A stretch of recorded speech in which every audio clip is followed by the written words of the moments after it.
In this section, we'll be covering some items regarding structural test and special inspections, or T&I. This can be covered in Admin Code Section 4-335A.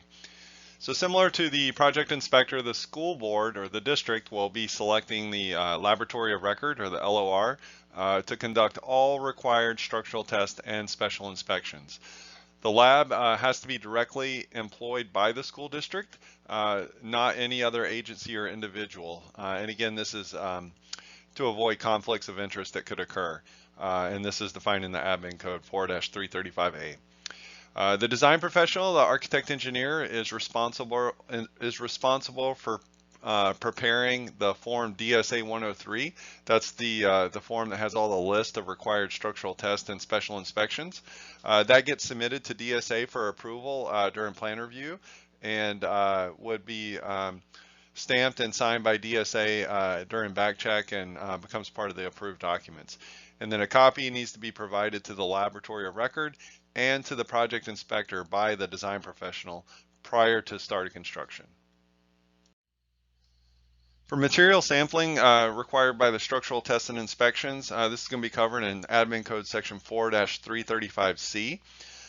Samples or specimens of material for testing need to be selected by a qualified lab representative. If it's a minor scope of work and the project inspector is qualified and has time to do so, they can be the ones that obtain, handle, and prepare the test specimens, but it does need to be authorized in writing by DSA. In general, the samples should always be selected at random.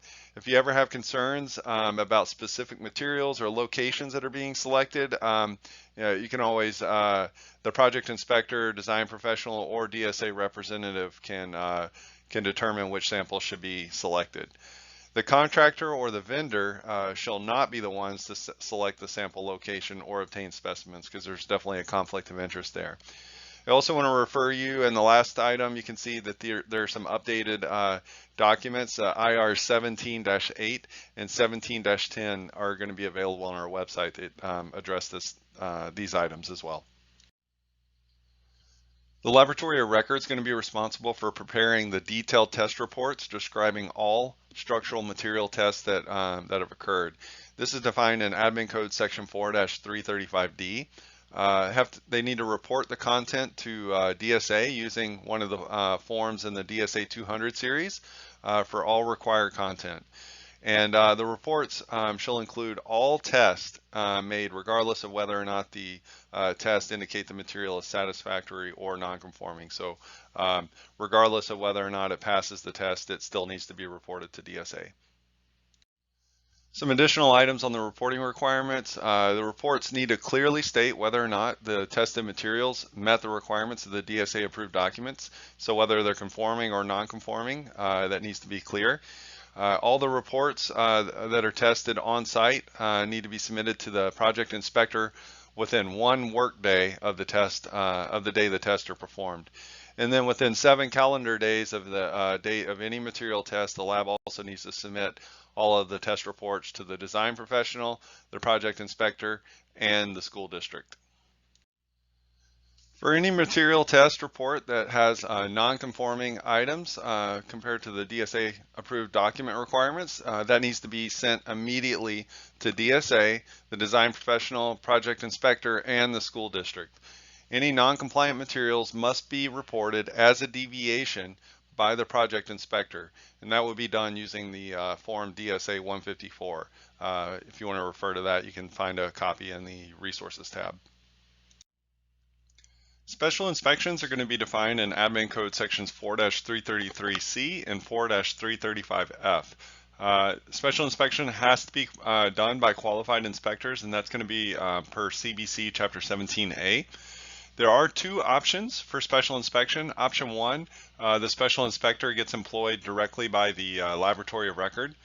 And option 2, the special inspector can contract individually and be hired directly by the school board or the school district.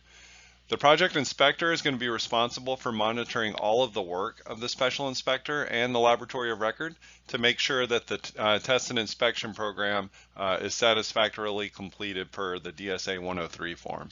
And that's going to be per Admin Code Section 4-342B.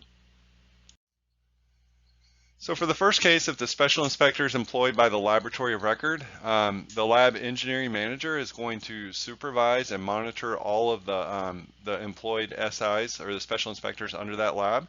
They'll also maintain records of all the special inspector certifications, qualifications, training, and experience will be maintained at the lab, and it will be made available and released to DSA upon request.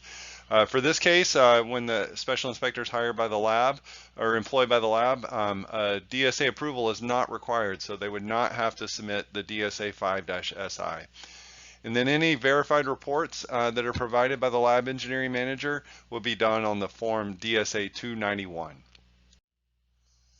So for the other case, when the special inspector is going to be employed directly by the school district and not the lab, then now the architect, engineer, or the design professional is responsible for supervising and monitoring the school district employed special inspectors.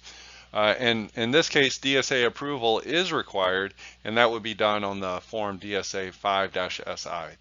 And any verified reports, they would have to be prepared and submitted using the form DSA-292. So on the previous slide, when it's done by the labs, that would be covered on the DSA-291, but in this case, it would be done on the 292. And this implies that the project inspector must know the special inspector's contractual relationship for proper documentation. So the PI will need to know whether or not the special inspector is contracted by the lab or by the school district so that they're filling out the proper forms, the 292 versus the 291 as I just mentioned.